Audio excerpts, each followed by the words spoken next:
నేను కాదు, నేను మాట్లాడడమే ఉంది, పెద్ద గొప్ప కాదు. గోసేవ అన్న మాట గురించి ఉపన్యాసం చెప్తే ఇన్ని అద్భుతాలు ఉన్నాయా, గోశాల, గోసేవ, గోవునందు అని తెల్లబోతాం. అంత గొప్పది గోసేవ.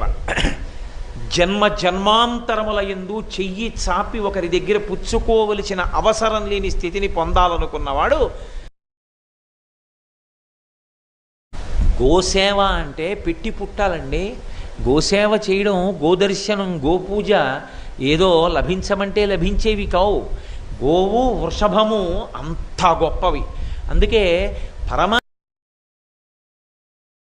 ఎక్కడ ధర్మం ఉన్నదో అక్కడ భగవానుడు ఉంటాడు. భగవానుని అండ కలిగిన చోట విజయము లభిస్తుంది. కాబట్టి శ్రీకృష్ణ భగవానుని యొక్క అనుగ్రహ విశేషం చేత పాండవులు విజయమును సముపార్జించుకున్న వారై హస్తినాపురాన్ని రాజధానిగా చేసుకుని పట్టాభిషిక్తులై పరిపాలన ప్రారంభం